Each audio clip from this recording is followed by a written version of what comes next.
Now, for more on what the president's plan might mean for the economy, the markets, and taxes, we're joined now by Charles Ortel, managing director at Newport Value Partners.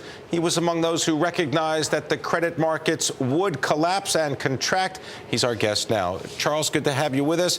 What did you take away from watching President Obama's speech today at George Washington University in D.C.? Well, I think it was another disappointing episode in the evolution of American politics. I'm reminded of the adage attributed to Francis Bacon that hope is a fine breakfast but a poor dinner. And unfortunately, we're sitting here waiting for dinner. We're waiting for those of us who like meat. Where's the meat? Those of us who like fruit and vegetables, where's the fruit and vegetables?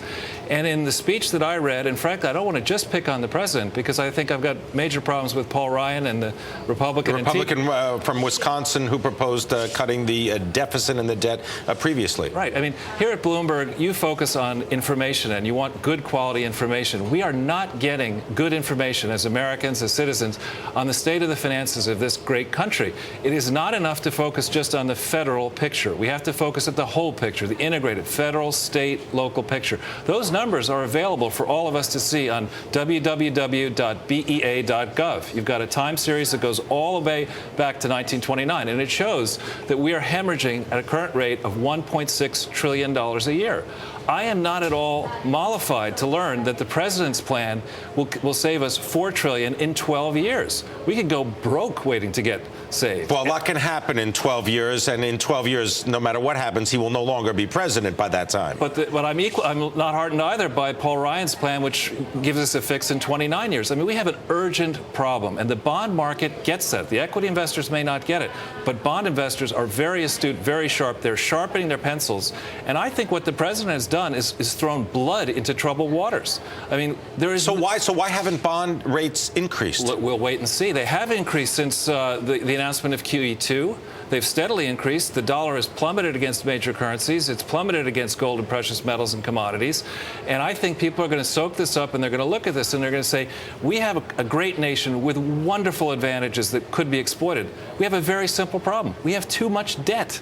We can't borrow much more money. Right, we're over $14 trillion right now, and it seems as though there's going to be a big debate over the raising of the debt ceiling. Well, it's not just the federal debt that's the problem. If you go back in the Z1 statistics that are put out by our central bank, by the Federal Reserve, and you add up all the debt on the system, what's happened as interest rates have dropped since 1981, their peaks, people across the spectrum of our economy have decided to borrow more money, whether it's households, banks, corporations, governments, et cetera. And the total amount of debt on our economy is monstrous. We've been able to do it because there hasn't been a better place to put money.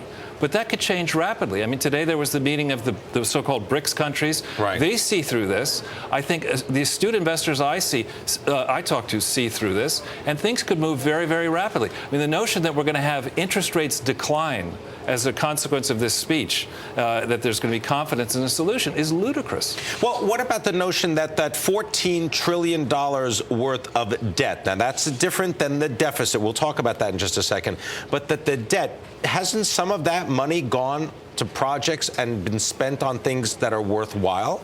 Perhaps. But, I mean, if you go back again, I encourage your viewers to go onto this website. It's a free resource. It's filled with tons of facts. If you look at the amount of money that is invested in this country in projects by the private sector, it's not just, frankly, not that much money. It's $1.5 trillion. It's not as if a bunch of folks down in Washington, D.C. with a paltry amount of private sector experience are, in their spare time, going to invent projects that are going to add value to the economy. That's not going to happen.